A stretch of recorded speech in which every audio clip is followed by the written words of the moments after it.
Most conversion stories start with a search for truth. Geoffrey Lang's began with a battle. A brilliant mathematician, Lang did not approach religion with wonder, he approached it with war. His mind demanded proof, not faith. He once said, "You cannot simply read the Qur'an, not if you take it seriously. You either have surrendered to it already or you fight it. From the outset it draws the line of battle, and I was on the other side." He was about to challenge a book, and discover that it would conquer him. Dear brothers and sisters, welcome to Islam's Light channel. If you find inspiration in stories like this, don't forget to like, share, and subscribe. Born in 1954 in Bridgeport, Connecticut, Lang grew up in a Catholic household. Catholic schools taught doctrine, but the lessons left him with questions instead of answers. The upheaval of the 1960s and 70s pushed him to challenge authority. By 18, he had fully renounced his faith, becoming a committed atheist. At home, life was chaotic. His father's drinking brought constant tension and anxiety. Pain became real, not abstract. Lang asked the questions that would follow him for years. Why does suffering exist? Why bring people into the world only to endure pain? Lang's brain yearned for reason. He thrived as a mathematician on proof, evidence, and certainty. It was impossible to accept faith and belief without evidence. He became a professor at the University of Kansas, lectured at San Francisco University, and obtained advanced degrees. His commitment to logic and comprehension was evident in every step. His subconscious spoke to him even though he was an atheist. He had a dream that kept coming back to him for 10 years, a tiny room with sunlight coming in through a window and men sitting in rows bowing in prayer. Calm but perplexed, he woke up. The dream was illogical. It alluded to a reality he was still unable to comprehend. At San Francisco University, Lang met Muslim students who answered his deepest questions with clarity. One student, Mahmoud Kandil, handed him a copy of the Qur'an. Lang read skeptically. The text challenged him directly, addressing his objections. Every night he asked questions. Every day, the book seemed to respond. "I have met myself in its pages," he said. For the first time, a religious text felt like a logical conversation. Lang's nightly reading became an intellectual duel. The Qur'an confronted his toughest issues, the reality of suffering, the meaning of life, and the existence of God. It gradually changed the way he felt pain. Suffering was no longer evidence of cruelty, rather, it was a means of development and a means of getting closer to God. He started to realize that his faith and his search for the truth could coexist. Clarity came from the Qur'an. Sorrow was explained by free will. Only through free will did virtues like compassion and mercy acquire significance. There was meaning to life, and God's plan made sense. Faith was the highest manifestation of reason, not its abandonment. Lang's doubt gradually gave way to comprehension. Lang had once struggled with issues that caused him to lose faith. Why is there suffering if God is merciful?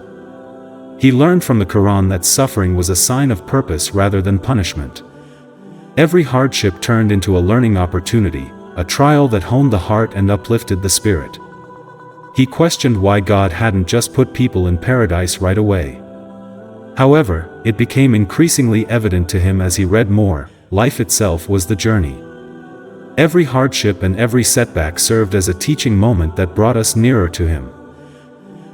He started to understand even the emptiness he had carried around as an atheist. That quiet was broken by prayer, which brought about a genuine realization that God was not far away but rather very close. And the tale of Adam and Eve, which had previously represented failure, now took on a new significance. It was the beginning of humanity's ascent via experience, repentance, and mercy. Their descent from heaven was not a fall. The Qur'an didn't dodge his inquiries, rather, it confronted them head-on for a mind that demanded evidence. Each verse addressed both the restless heart and reason. His doubts gradually vanished, to be replaced by a calm he could at last comprehend. The last step took place at San Francisco University's tiny prayer hall. Lang's recurrent dream came true as he watched men pray. He bowed his forehead and joined them. Spiritual depth was revealed through a physical act. Peace and love and warmth washed over him. God was no longer merely a concept. Faith was now very personal, concrete, and real. Lang felt a deep silence descend upon him after joining in the prayer. Every uncertainty and query appeared to vanish. He expressed his belief in God by whispering the Shahada's words in that silence. It was a deliberate decision that brought his heart and reason into harmony rather than a sudden and dramatic revelation. The truth he had struggled with for so long became real in that instant, and belief turned into action. He felt calm, warm and steady like sunlight coming through a window. The end did not come with conversion. Struggling to Surrender, Lang's book, describes the difficulties of practicing Islam on a daily basis. He set an example of thoughtful faith while challenging customs, interpretations, and culture.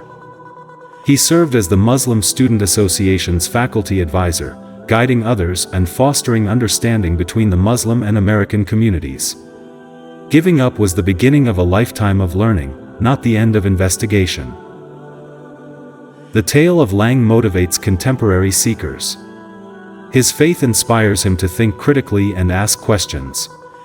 He demonstrates that intelligence and surrender can coexist as a mathematician who discovered God via reason. He provides guidance for those who are unsure, demonstrating that sincere struggle is necessary for the revelation of the most profound truths. Lang's life serves as an example of how trauma can breed skepticism, which in turn can breed faith. Real peace comes from confronting difficult questions head-on rather than avoiding them. At one point, he said, "I felt as though God was guiding my life at all times. We only need to ask Him for it." His journey from skepticism to devotion is still regarded as one of the most exquisite tales of faith via reason. It serves as a reminder that the mind will always find the truth when it is led with sincerity. If this story touched your heart, don't let it end here. Share it with someone searching for answers. And don't forget to like, comment, and subscribe to Islam's Light, where stories of faith, reason, and transformation continue to shine.